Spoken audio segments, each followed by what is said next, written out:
Brad Jacobson here. We have a real good one today. We are here to find out the process of making beer. And we're here at King Harbor in Redondo Beach. And I've got Phil here. Phil is the head brewmaster. And we want to find out a little bit about this beer. So tell me, I guess it all starts right here with these seeds. This is kind of like a brewer's spice cabinet. We choose from hundreds of different types of malted barley to come up with a recipe that creates the flavor profiles that make beers different from one another. So, can you walk us through the process now? Let's take a walk. Let's run through the brewery here, and we're going to see the process of actually taking these, turning them into a beer. So this is the mash lauter tun, and this is where we get that grain. We mix it with hot water, and that brings us to that creates a mash basically. And in that mash, all the starches that come in the grain are converted into sugar. So after all the starches have been converted to sugar, I need to transfer that sugary liquid from the mash lauter to the kettle, and I need to leave the grain behind. And then I will boil the kettle, the wort in the kettle. That's the point in the process where you add the hops, any spices, or any other cool ingredients. That's pretty much it for these two vessels.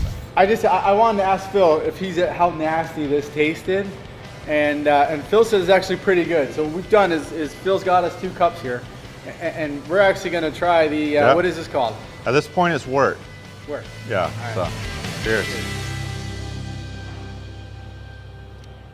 Oh yeah. So you can tell the starches have been converted to sugar. Right. When the grain went in, there is almost no sugar content. It just tasted dry and grainy like bread.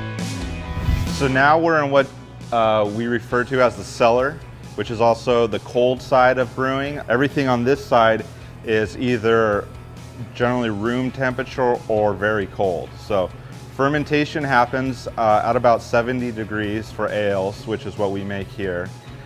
So I will transfer the wort over, fill up these vessels, which are fermentation vessels, and that's where I add the yeast. So the CO2 is what we can see venting right here. So that tells you that active fermentation is actually happening right now in this vessel. Fermentation usually takes 2 to 3 weeks from start to finish. And then after fermentation's done, it'll basically be beer. The finished beer actually goes into one more tank, which is the bright beer tank, that tank behind you. So at this point, the beer is completely finished, it's clarified, and it's carbonated. We can actually drink it right out of the sample port out of this tank. But what we do is from this tank, we'll fill our packages, so either a keg or a bottle. All right, Phil, thank you once again for taking us through this whole process. One of the neat things about right here is that they have tastings where you can come in and you can see exactly what it is that we were talking about. They can walk you through, you can ask them any questions if you've got any, and you get to taste all the beers that they have. They're open Wednesday through Friday at 4 o'clock, and on weekends they open at noon. Come on down and take a look. Thank you once again. Definitely. Cheers.